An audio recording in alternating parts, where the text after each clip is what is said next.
കാലവർഷം ചതിച്ചു. കനത്ത ചൂടും. കേരളത്തിൽ വീണ്ടും രൂക്ഷമായ വൈദ്യുതി പ്രതിസന്ധി. രാഷ്ട്രീയ പോരും ജനങ്ങളുടെ ദുരിതവും തുടരുന്നു.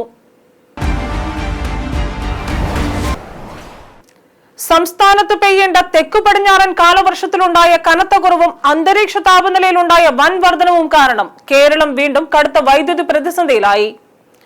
കടുത്ത വേനലിനെ തുടർന്ന് കഴിഞ്ഞ സർക്കാരിന്റെ അവസാന നാളുകളിൽ മലബാർ മേഖലയിലടക്കം ഏർപ്പെടുത്തിയ വൈദ്യുതി നിയന്ത്രണങ്ങൾക്കെതിരെ അന്ന് തെരുവിൽ സമരം നയിച്ച UDF ഇപ്പോൾ അധികാരത്തിലെത്തിയപ്പോൾ സമാനമായ പ്രതിസന്ധിയിലൂടെയും നിയന്ത്രണങ്ങളിലൂടെയും കടന്നുപോകുന്ന രാഷ്ട്രീയ വൈരുദ്ധ്യത്തിനാണ് കേരളം സാക്ഷ്യം വഹിക്കുന്നത്.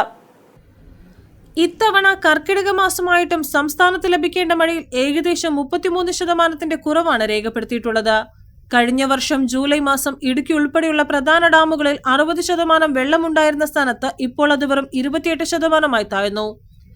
ഇതോടെ സംസ്ഥാനത്തിന്റെ നിത്യേനയുള്ള ജലവൈദ്യുതി ഉൽപാദനം പ്രതിദിനം 44 ദശലക്ഷം യൂണിറ്റിൽ നിന്നും വെറും 14 മുതൽ 21 ദശലക്ഷം യൂണിറ്റിലേക്ക് കുത്തനെ ഇടിഞ്ഞു.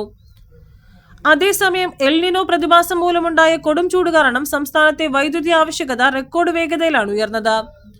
കഴിഞ്ഞ വർഷം പീക്ക് സമയത്ത് വൈകുന്നേരം 6 മുതൽ 11 വരെ 3600 മെഗാവാട്ട് ആയിരുന്ന ആവശ്യകത ഇപ്പോൾ അത് 4600 മുതൽ 4800 മെഗാവാട്ടായി ഉയർന്നു.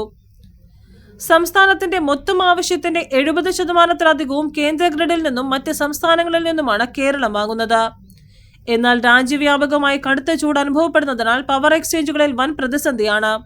രാത്രികാലങ്ങളിൽ യൂണിറ്റിന് 10 രൂപ മുതൽ 12 രൂപ വരെ ഉയർന്ന വില നൽകാൻ തയ്യാറായാൽ പോലും ആവശ്യത്തിന് വൈദ്യുതി വിപണിയിൽ ലഭ്യമല്ലാത്ത സാഹചര്യമാണ് നിലവിലുള്ളത്. മുൻപ് മറ്റ് സംസ്ഥാനങ്ങളിൽ നിന്ന് കൈമാറ്റ വ്യവസ്ഥയിൽ അഥവാ പവർ ബാങ്കിങ്ങിൽ വാങ്ങിയ വൈദ്യുതി തിരിച്ചു നൽകേണ്ടി വന്നതും KCBയെ കൂടുതൽ പ്രതിസന്ധിയിലാക്കി. യൂണിറ്റിന് 4.29 രൂപ കണക്കിൽ മുൻ സർക്കാർ ഏർപ്പെട്ടിരുന്ന കുറഞ്ഞ നിരക്കിലുള്ള 465 മെഗാവാട്ടിന്റെ ദീർഘകാല വൈദ്യുതി കരാറുകൾ റദ്ദാക്കിയതുമായി ബന്ധപ്പെട്ട സാങ്കേതിക പ്രശ്നങ്ങൾ പരിഹരിക്കുന്നതിൽ പുതിയ സർക്കാരിന് ദീർഘവീക്ഷണം ഉണ്ടായിട്ടില്ലെന്ന ആക്ഷേപം ശക്തമാണ്. കാലാവസ്ഥാ ഏജൻസികൾ മുൻകൂട്ടി മുന്നറിയിപ്പ് നൽകിയിട്ടും പകരം സംവിധാനങ്ങൾ ഏർപ്പെടുത്താൻ വൈകിയതാണ് ഇപ്പോഴത്തെ പവർ കട്ടിന് കാരണമെന്ന് വിദഗ്ധർ ചൂണ്ടിക്കാണിക്കുന്നു.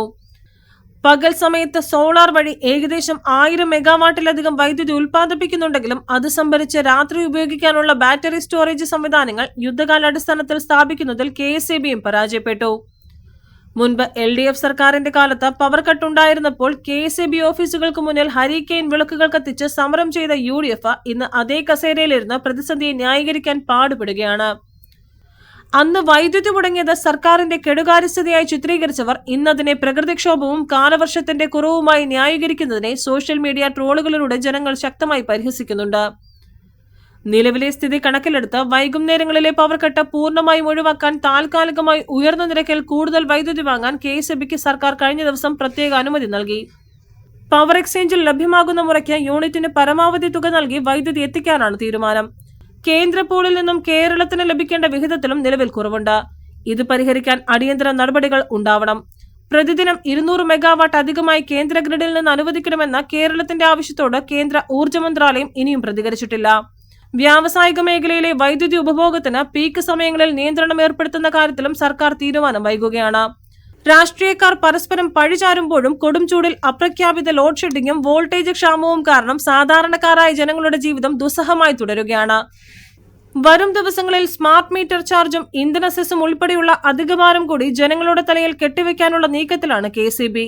പുറത്തുനിന്ന് വൈദ്യുതി എത്തിക്കാൻ കേന്ദ്ര സഹായത്തോടെ യുദ്ധകാലാടിസ്ഥാനത്തിൽ നടപടികൾ കൈക്കൊള്ളേണ്ടതിനു പകരം വൈകുന്നേരങ്ങളിൽ എയർ കണ്ടീഷണറുകളും ലൈറ്റുകളും ഒഴിവാക്കി സഹകരിക്കണമെന്നാണ് പുതിയ വൈദ്യുതി മന്ത്രി സണ്ണി ജോസഫിന്റെ അഭ്യർത്ഥന.